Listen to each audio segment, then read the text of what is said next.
High school softball.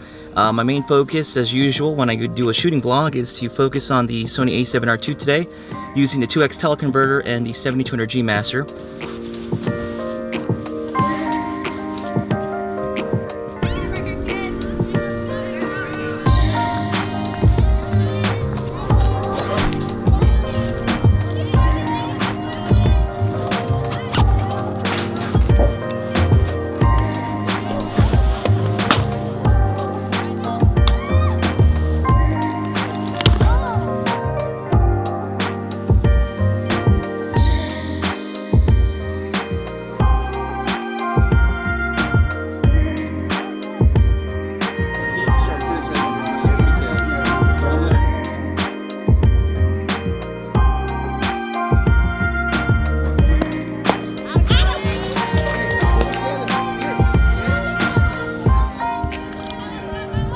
The a7Rii is not a sports camera, but in terms of image quality, it does a really great job with the converter. So I'm going to be testing it out today, and I will definitely have to time my shots. In the previous two vlogs, I've been trying to understand the teleconverter better and seeing how it performs. In my vlog at the track meet, I realized that the images came out much sharper with the a7Rii compared to the Alpha 6500 in my real-world testing. In addition, I wanted to prove a point in this vlog that I could actually shoot sports images using the a7Rii. Having just pre-ordered the Sony a9 with 20 frames per second, you would think using the a7Rii would be the last thing I'd use. However, in my opinion, you can shoot sports with nearly any camera. You just have to put your mind to it and skill.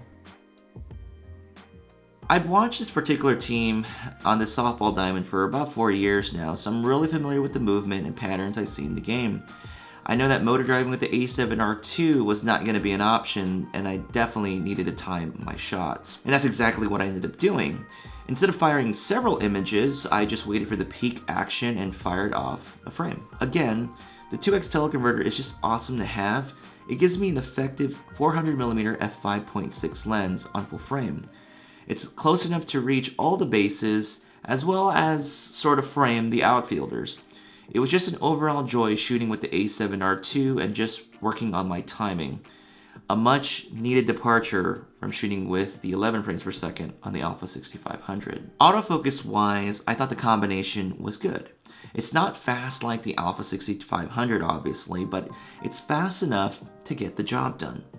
What I would typically do is just hold the focus, so I would hold the shutter button down halfway, and as soon as I got to the peak moment where I wanted to capture, I fired off maybe 1 or 2 shots at that very moment. I did try out motor driving on 1 or 2 occasions using lock-on AF with the Sony a7Rii, and it was actually smart enough to ignore an oncoming subject that passed through the front of it, which I thought was actually pretty cool. Video autofocus was very good. Autofocus, as mentioned, is a little slower than normal when using the teleconverter, but it kept up with what I needed it to accomplish. And if you haven't shot with the a7Rii when you're shooting out at daytime, the EVF is big and bright, and it almost looks like an actual optical viewfinder, if not a little better. But as much as I praised the camera, it definitely took a turn for the worse in California's blazing sun on that day. In my area, we were hitting temperatures of 95 to 100 degrees Fahrenheit, and it's typical of those temperatures at this time of the year. It'll probably climb up to 100 plus in a few weeks. I had the temperature indicator come on, and I could really feel my time was closing in. To my surprise, I was using the Alpha 6500 to vlog, basically to shoot B-roll for this vlog. That camera has yet to fully shut down on me with the time indicator extended, with the extended time indicator on for the heat. But that camera made it out like a champ. It didn't stall at all. Didn't have any problems with it. Unfortunately, I couldn't say the same for the Sony a7Rii. One of the girls who came up to the bat has a really good swing. I had posted my camera up to take a photo, and suddenly my camera shut off. And it was at this moment she actually hit a home run and went around the bases, and she even had her team come out to celebrate with her.